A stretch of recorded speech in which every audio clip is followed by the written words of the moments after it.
Now see this here, see this stump here in the ground, all the moss around it. I was looking around here where to park and I wanted a thumbnail picture, and I looked around, there's nothing much here, and I just come over this spot here and I thought this one here should take a really good thumbnail for what I want. So I got my other camera out and took a few shots, so we'll see how I come out in that line. But it just looked potential. As soon as I seen it, I thought that this could take a really nice shot here. A nice red bike, red chrome, green, all the good colours together. So this will be my sort of mini review on this bike. So seeing I am calling it a mini review, look at it this way. 195 kilos. Top speed round about 75 mile an hour, bit over, say 120 kilometres an hour. Cruising speed 90 to 100 comfortably, flat ground, doesn't like hills. Like if you get on the hills, you'll work it harder, and after all, you're only a 20 horsepower bike with 195 kilos weight. In stock form, you can still out there run all these trails for to go on and things like that, but in my case I've decided to go for the Moto's Tractionator off-road tyres because I do a fair bit of dirt road riding. The bike is fairly comfortable, and surprisingly when I put the Moto's tyres on it, I think it increased the seat height by roughly an inch, because where I noticed this is when you put it on the centre stand now, you can't really spin the back wheel, where prior to that you could spin it with the stock tyres on. Now that's no really big deal, because you know, if you ever have to change it, I've already put a clip up where, you know, if you ever want to change your back wheel or tyre on this one, you can just unbolt the back mudguard and lift it up, so it's not going to cause you any problems whatsoever. Sump guard I've got on it, well, that comes in handy. Most of these stuff, and the touring mirrors too, they're adjustable on different angles, so these are all options, but they're good things to have anyway. So overall, if you're, you know, like if you ask, is there any reliability problems with these classic 350s? Only trouble they had really was a speedo issue was one, and that was sticky speedos. They maybe still have that problem, or they finally might have fixed it, it's hard to say.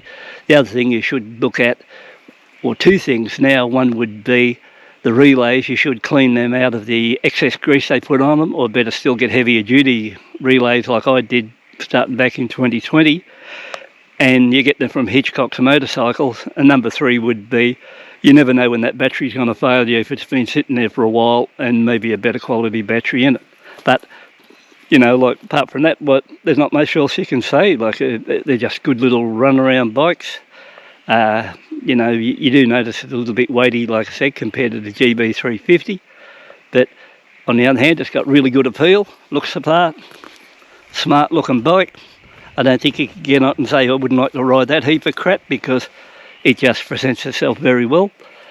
You might think it looks even better with its original chrome guards on it, but I'm trying to salvage those to make sure that if I get out on these dirt roads and accidentally something goes wrong and I put a dent in them, well, they're roughly $700 to replace. So it's a lot easier with these black ones. And besides, like I said, leave a comment, see if you tell me if you like the idea of the black guards. I think it looks pretty good. So I reckon I'll put it back another 5 or 10 years older than what it actually is, because I think I've scored it on the period style look. But you might look at it and say, no, this isn't for me. And if you're just riding your bike around town and just going down and have a cup of coffee or something like that, well, maybe that idea isn't for you. But take into account, I never go near a coffee shop, and I do go into places like this. And the way I see it, if I get out here, that bike goes down, I don't want to walk over and say, oh, not only I have trouble getting it off the ground, look, I've dented me good mud guards while I'm at it or anything, and I've got anchor points on it now, the rack, rear rack, a couple other things where if I want to hook something on, I can pull the bike back up and ride on regardless. So that's what it's all about. And the only thing I've been thankful, even though this bike had sat for a couple of months, and a trickle charge I might have got out of it, and I had one of those anyway, but the idea between what I learnt from this is get a better battery, because seeing I ride in remote places, I've been in this spot here now 20 or 30 minutes, fooling around, maybe longer, haven't seen anyone. Now you might say, well, you wouldn't, you're right out in the guts of the scrub. But believe it or not, I'm only about 5 minutes from where I live, maybe 10 minutes at the most. So yeah, 10 minutes max to this spot. But haven't seen anyone, I'm the only one here. So, you know, that's the difference. You might be waiting here a long time, or something went wrong, you'd be walking out, and even though you're so close to town. And no phone reception here either, so you're not, you know, nothing to fall back and salvage that way. So keep that in mind. That's about all I can do on this one. Like I said, there's a playlist right at the very end. There'll be about 74 or 75 clips on these classic 350 Reborn, and I'll do a cross-reference clip next to it for you on the GB350 Honda. And if you're in the market to buy one of these bikes, you can go whichever way. If you said, before we top this off, which would be the easiest of the two bikes to ride, definitely the GB350. It just feels like a good 30 kilos lighter, like, as far as that goes. These do hold their weight. They're all right once you get them going, but if you lose balance, you know that you've got 195 kilos on tap, where the other one, the GB350, it's more like a bigger version of a Grom, I think. So that bit aside, we'll call it quits on this one. I might take a couple more photos here, see if I can score that good one. And once again, we'll do a little bit of walk around. So see these tyres, we'll have a good look. They are really good tyres. I put them on all three bikes, like this one, the GB350 and the Suzuki 250SX, because I'm pretty impressed. But I never used the same pattern for every bike. I used mixed patterns for them, so later on I can compare how they actually perform.